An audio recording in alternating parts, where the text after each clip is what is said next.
Eder. Mac. Pallister. Ricostruiamo insieme il percorso che avrebbe fatto Liliana la mattina del 14 dicembre una volta uscita di casa. Dati certi, il suo contapassi registra il movimento alle ore 8:38. Dato certo, chiama Claudio Sterpin alle 8:22 al quale riferisce che si prepara ed esce. Dati delle telecamere. Occorre sottolineare che stando a quanto dichiarato dalla polizia all'orario impresso sui video delle telecamere vanno aggiunti 5 minuti poiché l'orario delle stesse era sfasato. 8:46 minuti e 26 secondi ripresa dalla telecamera indicata come cam 1. 8:46 minuti e 33 secondi ripresa dalla telecamera indicata come cam 2. 8:47 minuti e 12 secondi ripresa dalla telecamera indicata come cam 3. 8:47 minuti e 34 secondi ripresa dalla telecamera indicata come cam 4 alla fine di via Damiano Chiesa. 8:48 minuti e 27 secondi ripresa dalla telecamera indicata come cam 4 mentre gira l'angolo di via San Cilino. Analizziamo il primo tratto di strada percorso da Liliana da casa fino a quando gira l'angolo di via San Cilino dopo aver gettato l'immondizia ai cassonetti.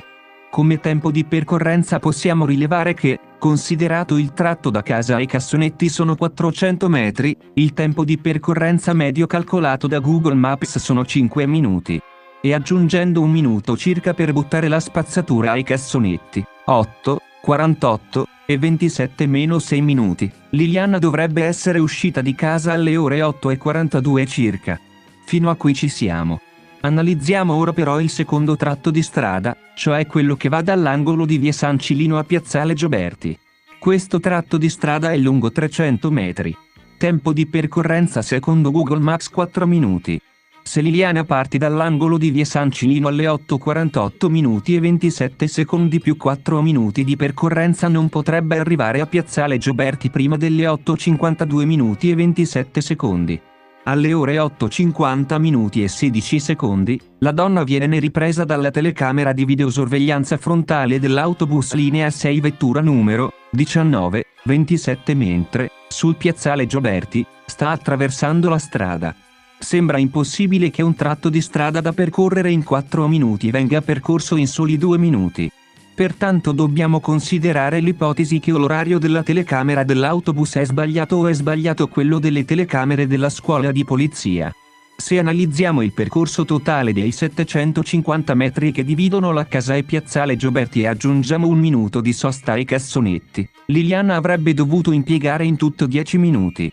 9 minuti di cammino, 1 minuto per buttare la spazzatura, quindi, stando alla telecamera dell'autobus dovrebbe essere uscita di casa alle 8:40 minuti e 51 secondi.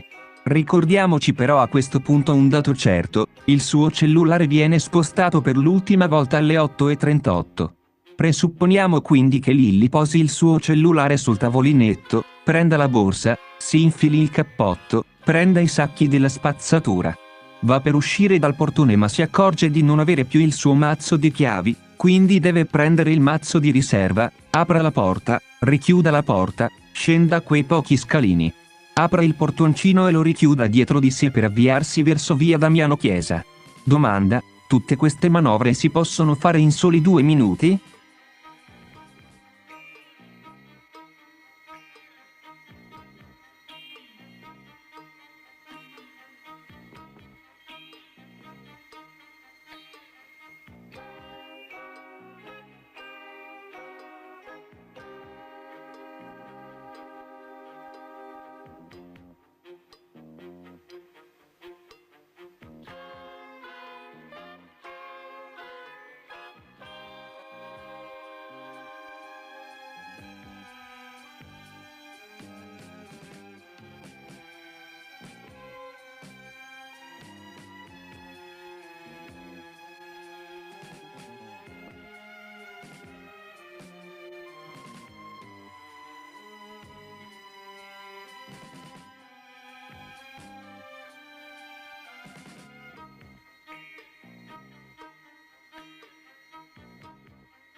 Ehi, non dimenticare di iscriverti a questo canale.